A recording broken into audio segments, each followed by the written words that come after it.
அமெரிக்காவின் அரச தலைவரான டொனால்ட் ட்ரம்ப் அவர்கள் சென்ற வார இறுதியிலே ஒரு முக்கியமான அறிவிப்பொன்றை விடுத்திருந்தார். அதாவது ஐரோப்பா நாட்டிலே இருக்கின்ற முக்கியமான ஜெர்மன் நாட்டிலே இருக்கின்ற அமெரிக்க படைகளில் முதலாம் கட்டமாக 5000 அமெரிக்க படைகளை அங்கிருந்து வெளியேற்ற போவதாக அறிவித்திருக்கின்றார். இது ஏன் நடந்தது, எதுக்காக இவ்வாறான படையை வெளியேற்றுகின்றார் என்பது சம்பந்தமான முழு விளக்கத்தையும் இதில் பார்க்க போகிறோம். அனைவருக்கும் வணக்கம். மீண்டும் தமிழன் மண்ணின் ஊடாக சந்திப்பதில் மகிழ்ச்சி. ஆமாம் நண்பர்களே, என்னென்று சொன்னால் அமெரிக்க அரசு தலைவராக டொனால்ட் ட்ரம்ப் வந்த பின்னர் மிகப்பெரிய அதிரடியான நடவடிக்கையில் அவர் அமெரிக்கா சார்பாக உலக அமைப்புகளில் இருந்து தான் வெளியேறியது அனைவரும் அறிந்தது.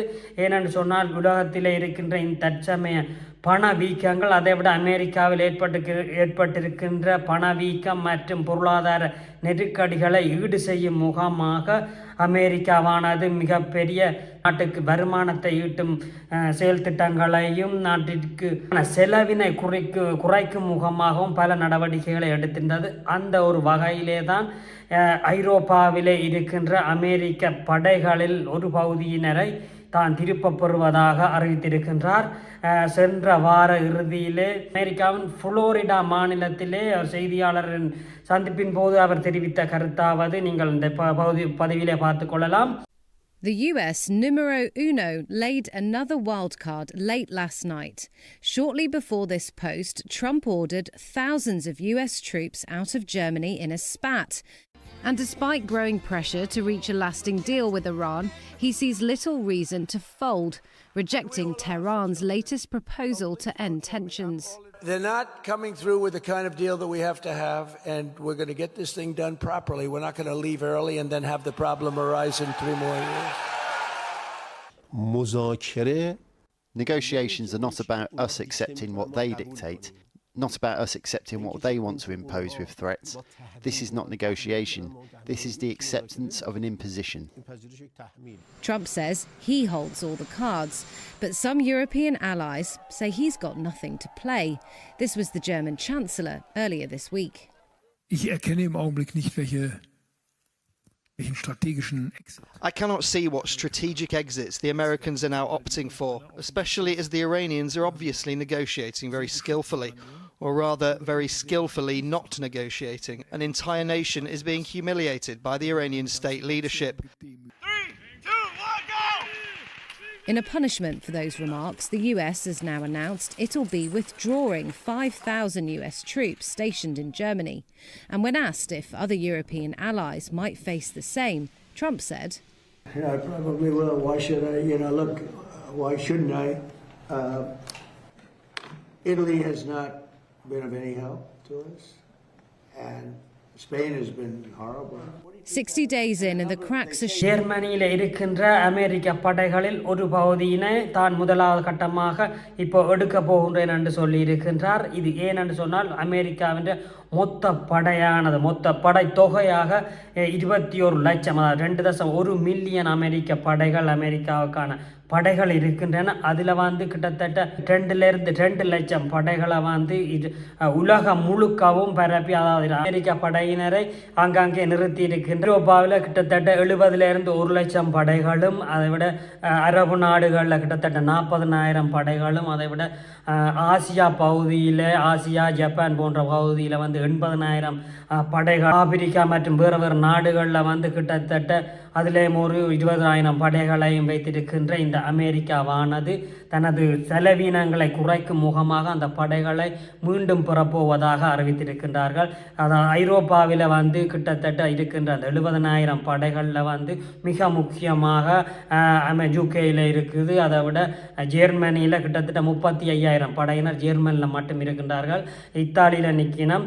இவ்வாறான இந்த படைகளை குறைக்கும் முகமாக முதல் கட்டமாக இந்த நேட்டோ நாடுகளுக்கு மிக முக்கியமான அந்த படைத்துறை மெயின் இடமாக ஜெர்மனியில் இருக்கின்ற இராணுவ தளம் தான் இருக்கின்றது. அந்த இராணுவ தளத்தில் கிட்டத்தட்ட 35,000 அமெரிக்க இராணுவத்தினர்கள் மட்டும் இருக்கின்றார்கள். அந்த இராணுவத்தினரை குறைக்கும் முகமாகத்தான் இந்த நடவடிக்கைகள் ஏற்படுத்தப்பட்டிருக்கின்றன.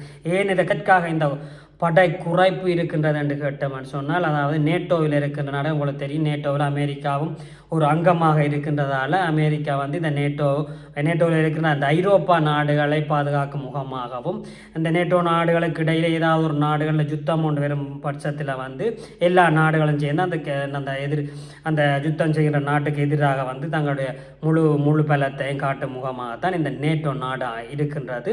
அந்த வகையில் வந்து இந்த நேட்டோ நாடுகள் கூடுதலான ஐரோப்பிய நாடுகள் இதில் பங்கு பெற்றதால் வந்து இந்த ஐரோப்பா நாடுகள் ஏறத்தாழ ஒரு 2% அவர்களுடைய அந்த பட்ஜெட்டில் வந்து ஒதுக்கணுமாண்டு ஏற்கனவே அமெரிக்கா பல முறை கூறியிருந்தாலும் இந்த ஜெர்மனி போன்ற நாடுகள் அவர்கள் இன்னும் அந்த பணங்களை ஒதுக்கவில்லை, அவருடைய வரவு செலவு திட்டத்திலிருந்து ஒதுக்கவில்லை.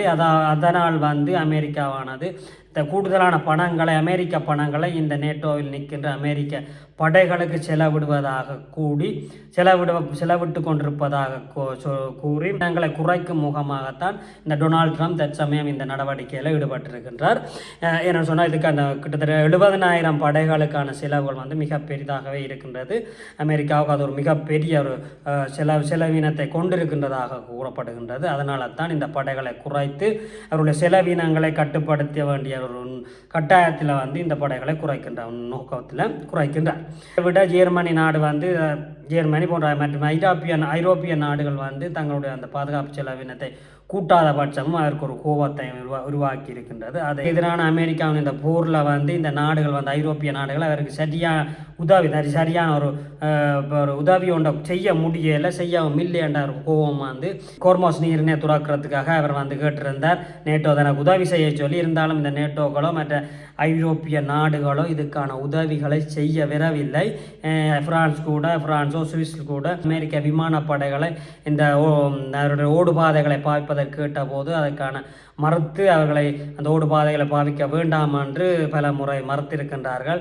இவ்வாறான பல கோபங்கள் அவர்கள் மத்தியில் ஏற்பட்டதால் தான் இந்த படை குறைப்பை வந்து அமெரிக்கா திடீரென்று ஏற்படுத்தி இருக்கின்றது. இது வந்து முதல் கட்டமாகவே 5,000 பேரை வெளியேற்றுவதாகவும் அடுத்தடுத்த கட்டங்களில் கூடுதலாக வெளியேற்றக்கூடிய சந்தர்ப்பங்களும் இருக்கின்றது. இராணுவ ஆய்வாளர்கள் மத்தியில் வந்து இது வந்து மிகப்பெரிய ஒரு ஆய்வுக்கான ஒரு கருத்தாகவே ஆராயப்பட்டு கொண்டிருக்கிறதை பார்க்கின்றோம்.